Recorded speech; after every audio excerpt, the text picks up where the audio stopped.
Hello, everyone, and welcome to another episode of our SpeakOut series. My name is Rally Chekarova, and I'm the Executive Director of the Bolt Foundation and the moderator for today's career discussion focusing on Precast Erector. The Bolt Foundation has a very simple but important mission: to inspire the next generation of construction professionals right here in the Greater Toronto Area. One way to do that is to ensure that young people have the information they need to choose a career that they're passionate about and can be successful in. This series facilitates discussions on the in-demand careers in construction and how young people can get started. Each panel is made up of industry professionals, including union reps, employers, and apprentices, to provide useful insight into the education and training requirements, physical demands, what to expect day to day, and the advancement opportunities within the specific construction career.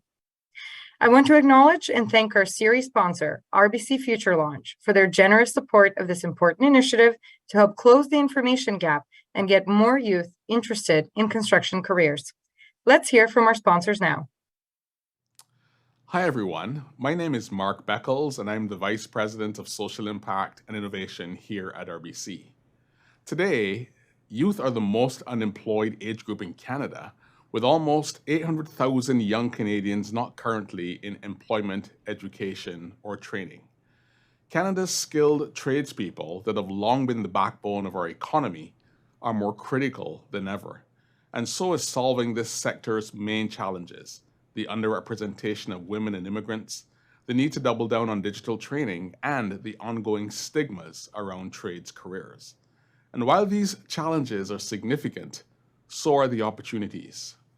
Through the RBC Future Launch partnership with Bolt, we aim to ensure that you understand what opportunities are available in the skilled trades industry and how to get started in a career that you are passionate about. Because at RBC, we see a future in your future. Today's discussion focuses on a career as a precast erector. Let's take a quick look at what that skilled trade does on site as part of the building process.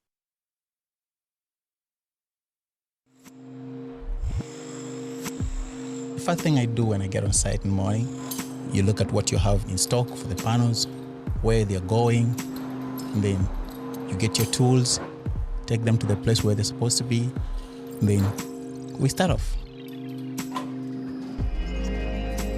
I'm always up there with Johnny, my foreman. When the panel is ready to come, he guides it onto the area where it's supposed to be. We put it in the panel. I do the lining up of the panel. The rest of the work is mine to install the lineup and make sure that everything is safe.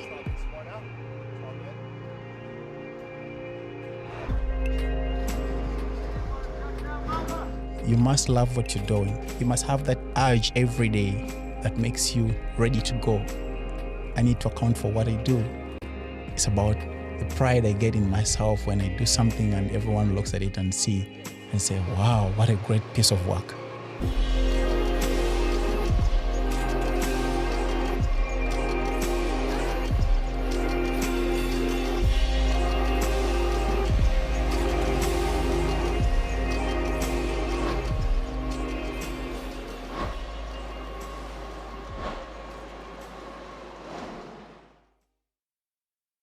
So a big thank you to Leuna 506 for that wonderful video featuring Tony, who is now a journey person in the trade, which is great.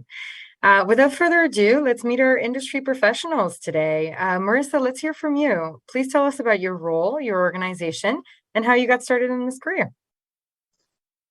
So, working for LiUNA Local 506 is nothing I ever thought I'd be doing. I actually came into employment services was my first job. So I helped youth find jobs, and I actually started focusing on apprenticeship, which then led me to LiUNA Local 506. So I'm responsible for recruiting new apprentices, getting them into training, and then connecting with our contractors and making sure that they know when we're running programs and also when they can start hiring our apprentices. The focus for our recruitment is employment. So when we are recruiting for training, we want to make sure that our employers are hiring the apprentices when they're completed the training. And I'll get into the training a little bit more than that, but I think that's a very important thing when you're looking for a career and you're going into training, that you know that there's a job after that. Absolutely. That's great. Thank you so much. Stevie, we'll go to you. Same question. Please tell us about your role, your company, and how you got started in this career. Oh, hi. Well, I started off as a precast journeyman along the same as Tony. I've been in the trade now for approximately 28 years. I was started off as a general laborer. I moved my way up, working various sectors of the precast crew. I started off, like I said, as a laborer. Then I went to an erector, and then I went to a foreman. And now I'm currently in a precast coordinator position for Global Precast and J&D Erectors. So basically my job is to coordinate the men, situate them, make sure that the job is ready for them to start, make sure that everything is in order, scheduling, logistics, and taking care of the crews and the men's needs. So basically a coordination position is what I'm in now. That's great. Thank you so much. And thank you both for taking the time to be here with us. So I'd love to dive right into our broader discussion and some of the questions that we've already received from the audience. And Stevie, we'll start with you and we'll go right to the basics, because I think this is one of those skilled trades careers that is not first choice, mainly because people don't really understand what it is. So I'd love to hear from you. What is precast and what does a precast erector actually do on site? So precast is pretty much divided into two major sections, one being a structural precast. So to give an example, that would be like structural elements like columns and beams that would form bridges. It could be, that's the structural components. And then there's the architectural section. Architectural precast is a concrete wall system that is made up of concrete, various types of metals. These panels are formed in our plant. They are stripped, put on trailers, and they're brought down to site, and we're hoisted in place with a tower crane or a mobile crane. And a lot of times the architectural division is making up an exterior wall facade. So as you would see like a house bricks, or you would see a window wall, curtain wall system to make up a high rise. This is a concrete wall system. They have insulation parts to it as well for our value. And basically a precast erector, what we do is we are the ones that are on site. We are receiving the product and we are installing it on the building. We are fastening it to the building. We are rigging it, rigging meaning different types of rigging apparatus to hoist our panel safely into place. So then once the tower crane grabs our panel, we are now swinging it against the facade. We are bringing it in safely, landing it, aligning it, welding it, and putting it to elevations and starting to form the exterior look of a building. And that's the architectural sector, and that's the one where I'm mainly involved in with Global Precast and J&D Erectors. That's incredible, and I'm sure those are really heavy pieces that you're hoisting up with the train. So, right into the other question: how important is the physical strength and endurance for someone like this in the trade? Is there a lot of heavy lifting, or is the train kind of doing majority of that for you? Yeah, so mainly the physicality of this trade is done with the crane, and a lot of it is more of a mental aspect to it. Meaning, you don't have to be a big strong person. This could be for a man or a woman. This trade, we use a lot of communication by radio. Again, a lot of the heavy lifting is all done with the crane, with the mobile, whether it be a mobile or a tower crane.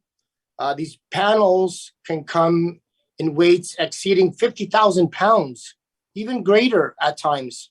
So there's nobody that can lift that type of weight. So that's where we rely on the crane to do majority of our work. And yeah, hopefully that answers it for you. Yeah, absolutely. And one more follow-up question, and then Marissa will move over to you, because I think you gave us a great description on sort of what happens on site. What kind of sectors do you work in? Is it all residential, or is it across the different sectors? Mainly we have the residential sector, which would basically be all the residential condominiums that we're doing. Mainly over here, we do a lot in Ontario. And also we have the commercial sector where we're doing like industrial buildings, commercial buildings, where we're using a sandwich wall system, a sandwich panel.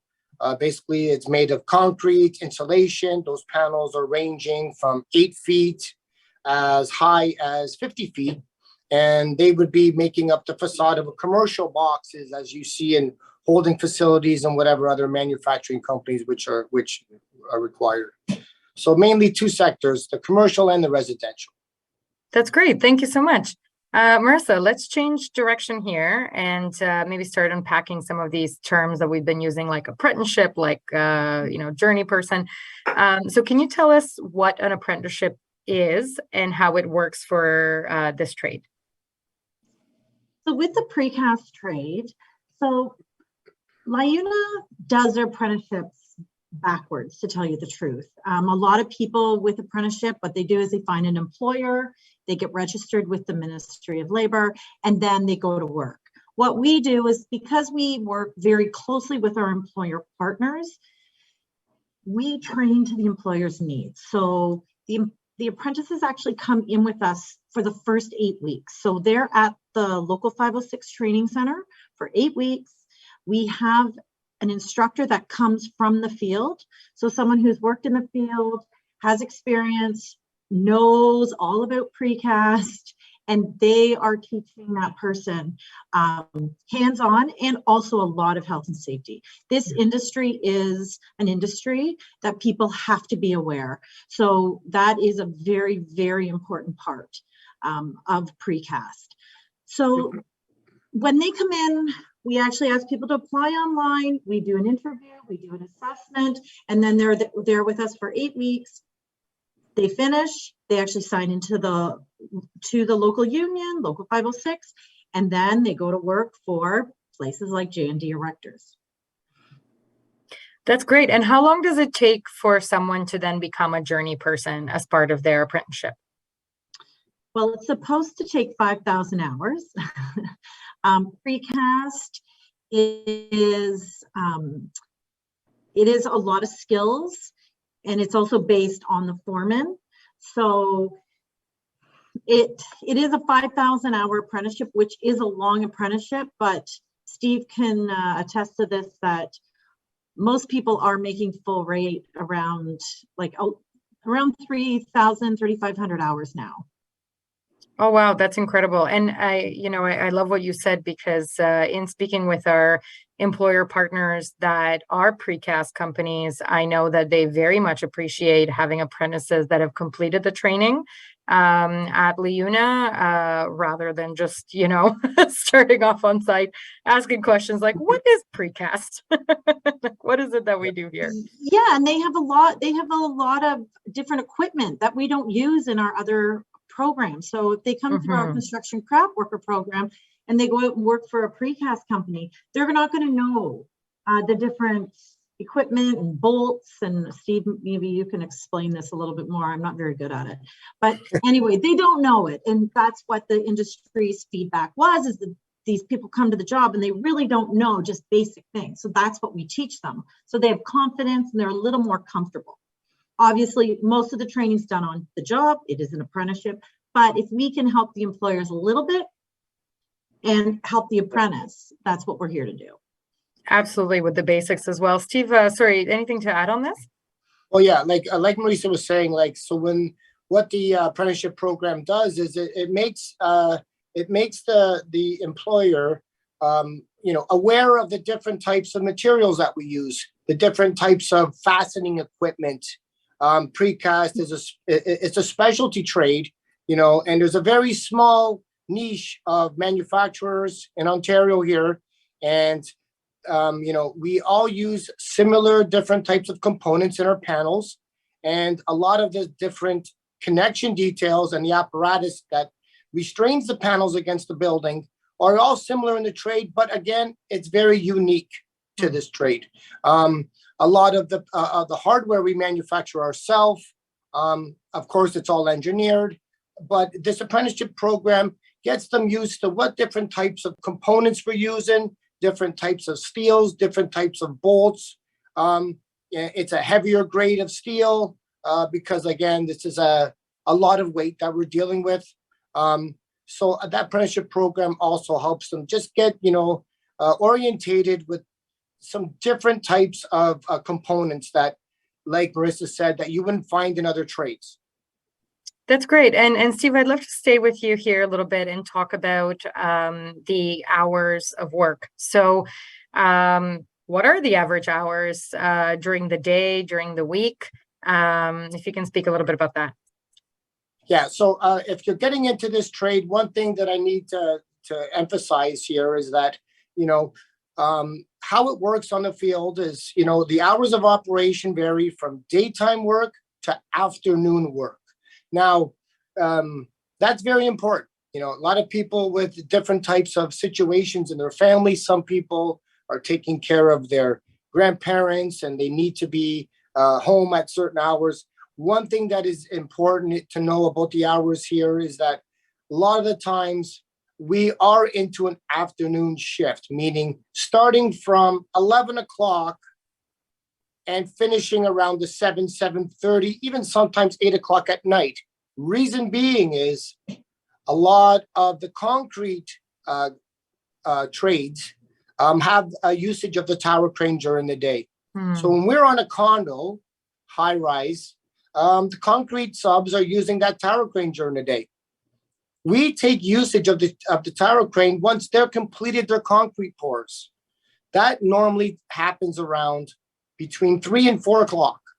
So we get the usage of the crane, we take over the crane, and we start to do our scope of work, okay? So therefore, in a condo job site atmosphere and situation, it would be like 11 o'clock to 7:30, 8 o'clock.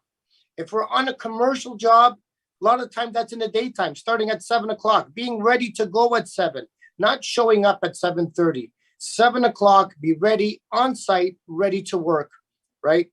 And finishing up around 3:30.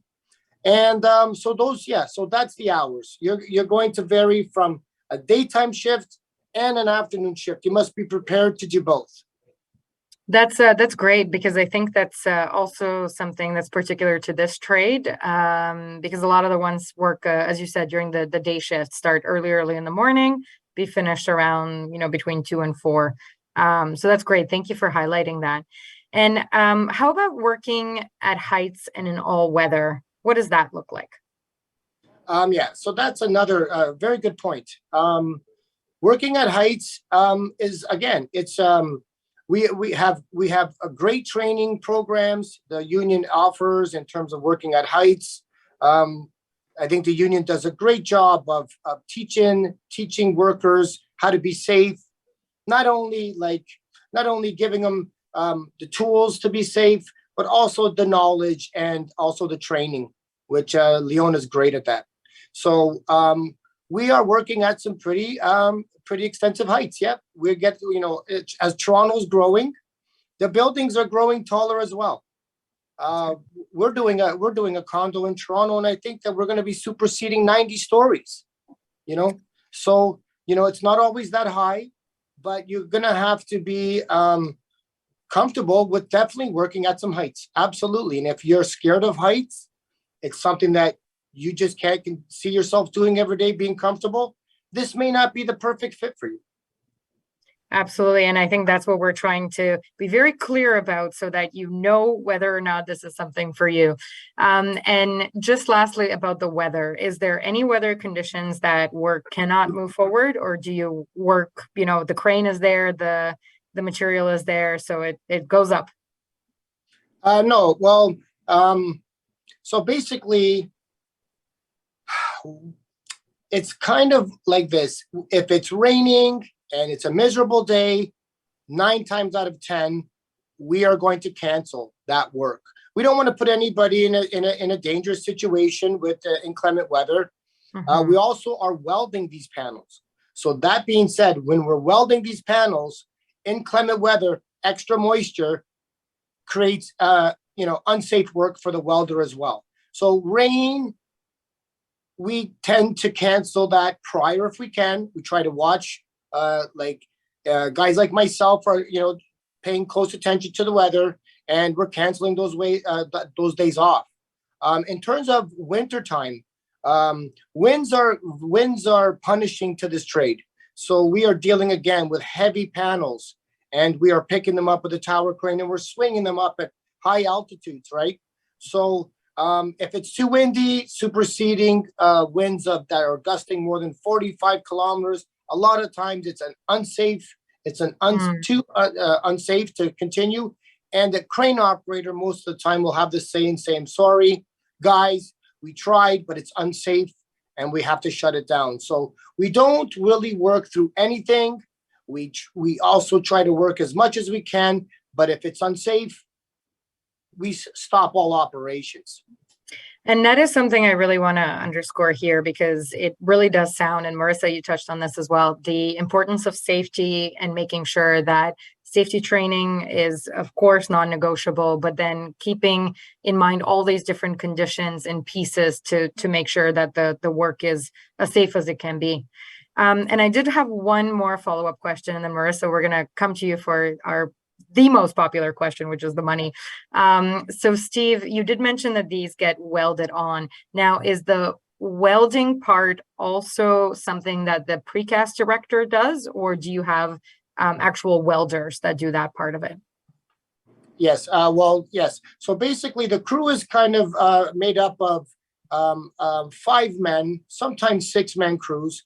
So we would have a foreman, we would have a right-hand man. So the right-hand man he's the one that is, if the foreman's doing other duties, that right-hand man has the experience, the capabilities of bringing in the panel safely, has a good knowledge of the drawings. So that would be the right-hand man. And then we have a Precast Erector who's basically connecting the panel and helping with alignment, has a good knowledge of the alignment. And after that, we could a general laborer, who would basically just is that guy that is, learning the ropes. And then again, apprentice, who is what we call green, is learning the precast trade. And then we have the welder. So the welder his job is to make sure he's a certified welder, and his job is to make sure that the welds are properly, that scope of whatever engineer drawings, make sure that we execute the proper welds to the details that are called for out on the drawings. And that welder is, his job is to weld. He can also help the crew if he's not welding, but his main job is to make sure that he welds according to the engineer drawings. Perfect. Thank you so much for clarifying that. Marissa, we'll come back to you. So, as I said, this is always the most popular question, which is the money. Can you talk a little bit about the pay structure and what the average starting salary and earning potential are for this trade? Yes. And I think it's also important just to mention that on our website, all this information is there too. They just can go to the My Journeys page, which is halfway down on our website, and they can click on Tony Precast, and all the information is there if they want to look it up after. So a starting wage for an apprentice is $27. Actually, it's $27.01. I won't forget that penny.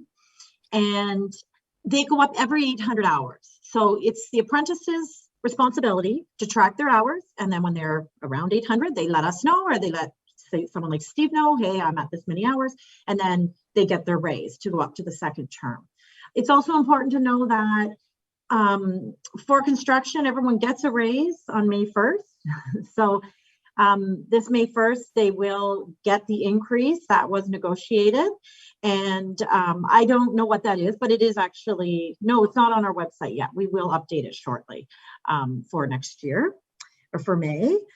And then a full rate journey person, the minimum they have to pay is $40.01. So But plus, on top of that, they get their 10% vacation pay, they get their pension, and their pension in precast is actually the highest. It's over $10 an hour, which is also on our website. You can see that. And today, if you were retiring in precast, you had all your credits, your minimum would be $5,700 a month. That's what you would be making from LiUNA's pension. So it really is a great trade. And Steve was talking about it, that it's a small sector, and it is. It's a small sector. It's a boutique trade, a lot of family-run businesses, and they really look after their people, I have to say. And I know, Stevie can attest, the owner of J&D Erectors, he's like a family guy, and he just looks after his people so well. So it's so easy to make a connection when someone's an apprentice and they come in, and I know I'm sending them also to a good company that's going to take care of them, and then they're going to be paid well. So it's a win-win everywhere. I was going to say, you're really selling me on this as well.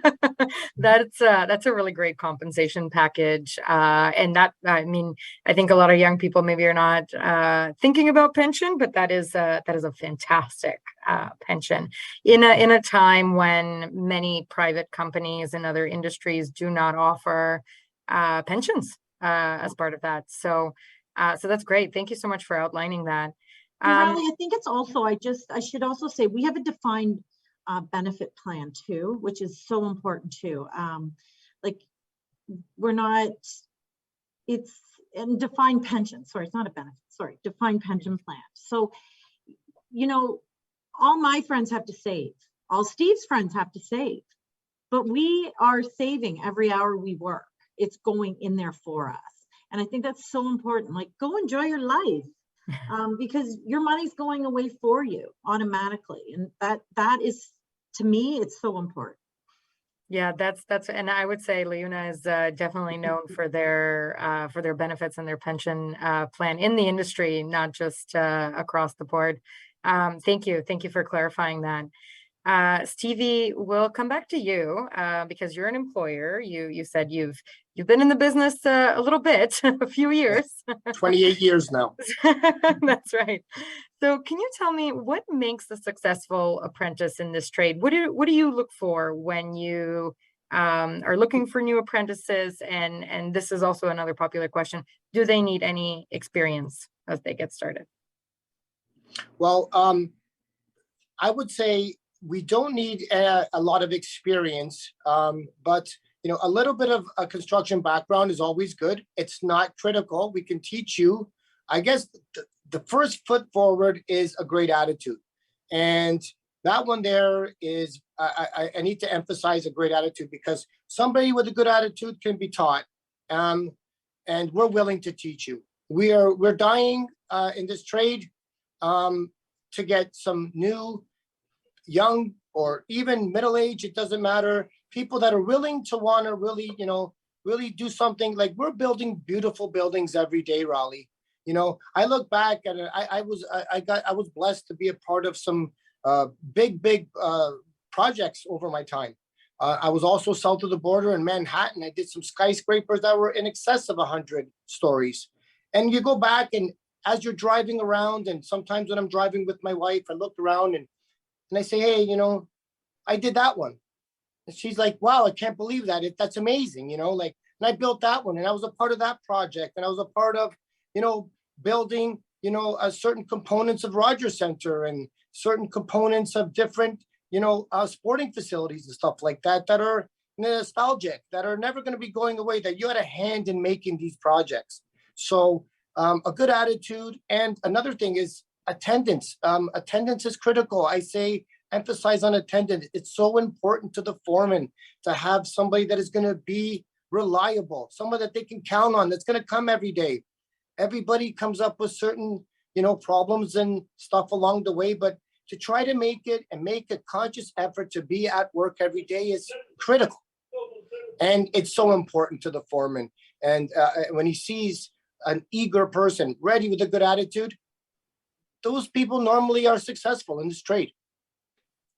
Yeah, you gave me chills when you were telling that story, because I do think that that's one of the coolest parts about construction, to be able to, yeah, point to a building and say, I helped build that is great. I mean, so much of the time I feel like I'm just pushing emails around, and I'm sure a lot of people that are in offices feel the same way. So that's I think such a strong point to make about the industry and about the career in the industry as well.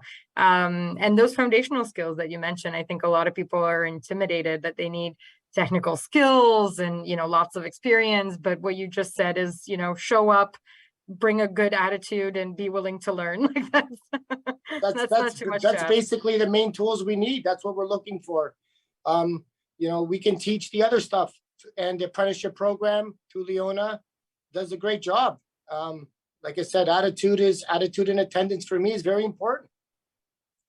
Perfect. And Marissa, I'd love to come to you now, since we did have the conversation that a lot of the apprentices start at LiUNA. What do you look for when you're assessing those applicants for the Precast Erector training? Are there any basic requirements? Do they need a high school diploma? If you can talk a little bit about that. Yeah, so it's a grade 10 education. We do push people, though. I've had people call me and say, they're 17, they're not interested in high school, but I do push people, like, finish your high school, get your grade 12 math, and be confident in your math, because especially for this trade, there is a lot of measurement. And when we had the last instructor from the field, Steve took over his job, he retired, so he came back and helped us out, and he just said nobody knows how to read a measuring tape. So learn your measuring tape in both imperial and metric, basic math, great attitude, because you can't teach that, and the show up thing, I can't tell you how important that is. Those are two very small things that we look for, and if you're late every day and you're not showing up in the training center, you're not going to be moving forward into the union. We cannot bring that in, because then that just feeds into our contractors, and then they're dealing with it. So we really try to weed that out. But I'm going to be honest, most people we bring in, they're great. So you have to have a love for construction. And Steve's sitting there talking about that. I built this, I built that. We actually created a video called We Built This. It's on our website. And I tell everyone, go look at it, because that's how you should feel when you go to work every day. You should be proud to be a construction worker. Don't go into construction because someone told you it's easy to get into and you make good money, because you're not going to love your job, and it's harder to get out of bed, and it's harder to go to work every day. But if you love what you do, you're going to do it well. And then you'll be part of a great company like J&D, and they'll treat you well. Because if you work hard, like Tony in the video, he goes to work every day. He shows up and he listens. He uses his head. And this is what we always tell apprentices when they're in training. Think ahead. Don't just stand there and wait for someone to tell you. Think ahead. And I know it sounds simple, but people don't do it. They stand around. So, Tony moved forward very quickly because he was passionate, and he really, really was dedicated to his company. And because he was dedicated to them, they're dedicated back. So people will treat you, your company's going to treat you the way you treat them. You don't show up, Steve's going to say you can wait another 800 hours to get your raise. And it's true. That's how they'll deal with it. So, but if you're a good worker, they're going to look after you. That's just how the industry works. I think that's such an important point. And obviously you can see the passion with both of you about the industry and about this career. But I think that's such an important point to make, because we have to be realistic about money, especially Toronto. It's an expensive place to live. We all have bills to pay, but you do have to find something that you are passionate about, and that, as you said, Marissa, is going to get you, I always say this, 8 out of 10 times excited out of bed to get. I think we all have those days that you're like, oh, not today, but 8 out of 10, you should be excited to get out there and carry on. So thank you. These are really good points. I want to talk a little bit about, because one of our goals here is not to romanticize, the trade. There's a lot of great stuff about it, and there's a lot of passions, but I want to ask each of you, what are some of the challenges of working in this trade? if you had to identify. And Steve, maybe we'll start with you. Okay, some of the challenges I feel would be definitely working with the harsher climates. Thank God, like my father was in this trade, his father was in this trade, believe it or not. I'm third generation precast erector. The winters back then were a little bit more colder than they are now, thank God. But still, you have to be prepared for the weather. These winter months, it's not that it's not that it's not doable. It's that you must be prepared. Have the proper clothing. Make sure that you invest in your PPE, that your personal protective equipment, like gloves, like proper work boots, proper under layers, to make sure that the whole day is not something that is dragging on because you're cold. That's one thing. The winter months, you must be prepared. Summer months as well, you must be prepared and, use your sunblock. Make sure you're hydrated. Let's not like overdo it at nighttime a little bit with a little bit of too much drinking or something like that, or whatever. You have to be prepared for the next day. Yeah. Dehydration, it wreaks havoc in those hard summer months. So definitely weather is something that you need to be, mindful of. Another thing is, be mindful of the heavy weights that we're dealing with. You don't want to stand underneath panels. You want to make sure that you are, like Marissa says, make sure your measurements and everything are accurate. This all comes into play with safety. So weather I would say would be first. Be prepared and understand that you're going to be working in the elements. Some days it's going to be a little windier than it's going to be a little colder, a little hotter, humid, and being prepared. You gotta tough it out there some days, but it's not all that bad if you're prepared. Thank you. That's perfect. Marissa, anything else to add on what some of the challenges might be for the trade? So I don't want to be an imposter here. I've never worked a day on a job site. I think Steve answered that beautifully. So I'm going to leave it at that. Well, thank you. I appreciate that. So we'll come back to you and just say, and I think you talked a little bit about this already, but maybe just summarizing it all in one. If someone's interested in getting started, how do they go about doing that? So they can go directly to our website, liuna506training.ca. It says join as soon as you get to that landing page. You can hit Precast Erector. There are different apprenticeships, but we are currently, so Precast Erector is going to start in April. So this is perfect timing. I know that it sounds like it's far away, but it's not. Make sure you have your ID. So make sure you have a piece of government issued ID, something with your SIN number. So whether if you have your SIN card, great. If not, you just need a tax form. You can go on Service Canada and download your SIN number. We just need a government form, and also make sure you have proof of grade 10. So if it means calling your high school and getting your transcript, if you have your diploma with you, wonderful. If you don't, you need it, but we have to have proof of 16 credits with a math and an English. So you can start doing that. You'll get invited to the next orientation, which will be the third week of January. I think as we do them third Tuesday of every month now. And we'll start creating that erector class that will start in April. And I would say apply early because we've been getting a lot more applicants now. Today we did an orientation and we had 52 people there. So that was for our CCW and our concrete class starting in January. And we only have a few seats left, so a lot of them will be pushed to the March and the April class. So please apply now. And if you have any questions, you can go onto our website. All the contact info is there. You can call the main line, and we can answer anything for you. Perfect. And that's Luna 506, and we'll be sure to add those resources to the video as well once it's posted so that everybody has access to that. That's fantastic. I think we are almost out of time here. So I'd love to just ask one more question out of both of you. And that is, what is your advice to anyone who is interested in pursuing a career as a precast erector? So Stevie, why don't we start with you? Yeah, well, you know what, I want to add one more thing, Sure. Something I kind of just remember. A very important other tool in becoming a precast erector So obviously you're going to be a journeyman. So that means you're going to have to travel from site to site to site all over, Toronto, the GTA, and a driver's license, a valid driver's license in a vehicle is very critical.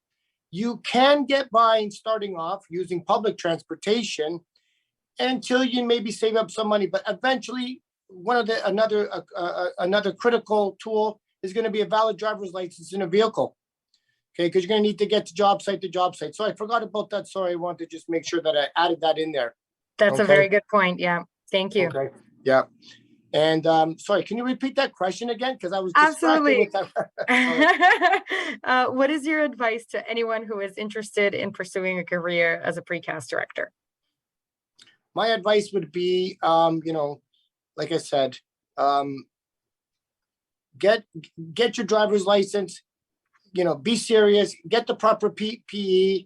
Make sure that you're ready to, take a look at that you're one of the people that likes to work outside. You like to build things, and a sense of accomplishment. That you work well with others. And again, this is a business and this is a trade that has never left me home in 28 years. Once you do something good and you're good at it, this trade here is buildings, condos keep going up and up. We're looking for good people all the time. So what I suggest is this is a great trade to get involved in. The amount of work coming up down the pipe here, we're looking at some really positive stuff here coming up in the next year. We're really optimistic, even though we got some interest rate hikes and stuff that may slow things down a little bit, but we're still good. It's a great trade. It's a product that is used in a lot of projects, especially in the high-rise division. So that's pretty much all I got for you, Raleigh. Well, that's great, Steve. That was a great summary. And Marissa, we'll give you the last word here for your piece of advice for anyone who's interested in getting started. So I want everyone to go watch the video on our website. We built this, and I want you, when you watch that, to feel passion. I don't even work in the trades and I feel passion, but I know what the trades can do for people. I know it can change people's lives. It's a career. So if you want a career, it's not a job, it's a career. Construction is it. It's fantastic, but you also have to be willing to kind of put your life on hold for 8 weeks to come into training, learn and focus on that, because you do need to focus while you're with us. It's like going back to college. You're back in school and you're learning. The other thing, Raleigh, I just want to mention quickly is while you are in school, you are eligible for EI. So if you can collect EI, you can do that while in training. It's the only thing you can do if you're on EI and not get cut off. The only training you can do. Usually you get cut off because you're supposed to be looking for a job. So that is a plus. If you don't qualify for EI, then you can get this apprenticeship grant of $500 a week while you're in class. So it helps out. There's also a loan from the feds that's $4,000. So there is financial supports there. So if people are worried about that part, you can look this up, the apprenticeship benefit, and also the federal apprenticeship loan. The seat to sit in our classroom is $420 for precast. So it's not a lot. And Bolt, I'm going to say, helps out. That's right. So don't make financial, if you're nervous about finances, don't make that impact your decision, because we have supports for you. That's such a good point. And what I would say is, I mean, in the grand scheme of things, I think 8 weeks is nothing for getting a career that, I mean, you very clearly, talked about the compensation package and how you can rise and make more and more money. And, that I have never heard of a 8 weeks college degree or a university degree. So, in the grand scheme of things, I'd say that's a good bargain and a good one for your time and money.